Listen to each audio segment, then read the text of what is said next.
Reubeuss TV mooy suñu télé. La chaîne de la vérité. tasaare leen ko. kursi yu yëngatu ndax jullit yi ñoo am naxar yal na yàlla dégg suñu naxar yal na yàlla alak noonu l'islam yi. Allahu akbar Allahu akbar la ilaha illallah.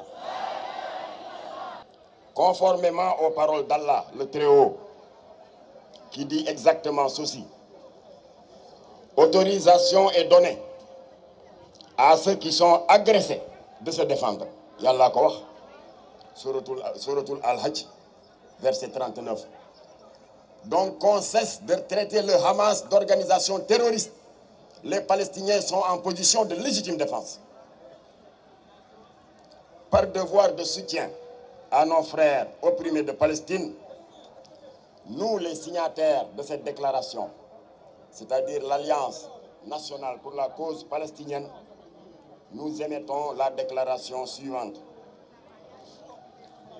Depuis plus de 10 jours, l'armée sioniste, dirigée par le criminel Premier ministre Netanyahou, avec le soutien inconditionnel des États-Unis et des pays occidentaux, mène une guerre vicieuse et sale sur la terre bénie de Palestine et dans la bande de Gaza en particulier. À ce jour, d'après la presse internationale, 231 personnes l'ont payé de leur vie, dont 65 enfants, et qui n'ont eu que le tort de défendre leur droit légitime de jouir et de bénéficier de la terre de leurs ancêtres. Ce qui se passe aujourd'hui en Palestine n'est que la face visible d'une guerre féroce et dévastatrice menée contre la Oumma islamique, avec comme objectif à terme la destruction des lieux saints de l'islam, en particulier le 3e lieu saint de l'islam, Masjid al-Aqsa, qui, avec la mosquée de la Mecque, Masjid al-Haram, et le 2e lieu saint de l'islam, Masjid al-Nabawi, où repose Sayyidina Mohammed sallallahu alayhi wa sallam.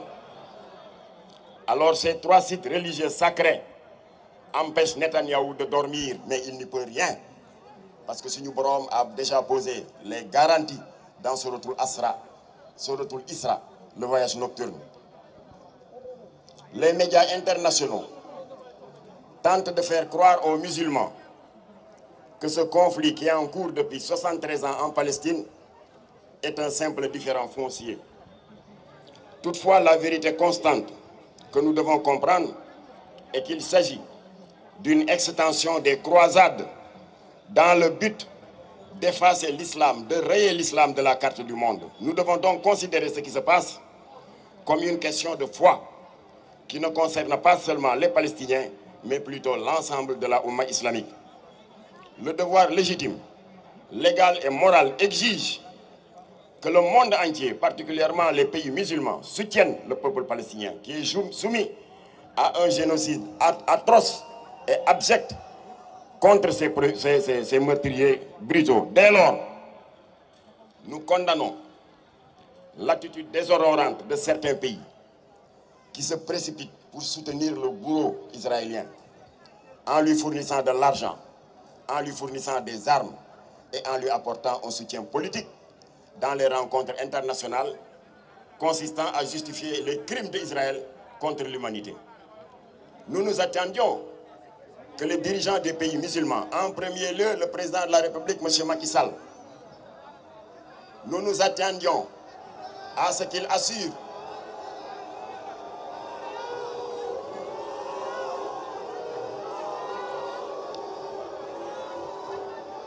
xaar leen ba xam fi may daaneel ak sama kàddu xaar leen ba xam fi may daaneel. Alors dañu wax ne président Macky Sall il est le président du comité des Nations Unies waa kon du ma ko tudd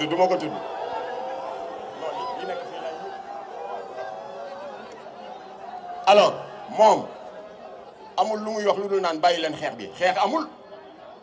Il y a un agresseur, un criminel génocidaire yuy tuur safara ci ay population dafa waroon téye loxo kooku ne ko bàyyil rey bi waaye naan ko il faut arrêter la désescalade. moo tax ñun nous déplorons ce communiqué du gouvernement du Sénégal que nous jugeons timide et complaisant.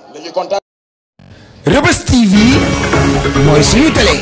La chaîne de la vérité.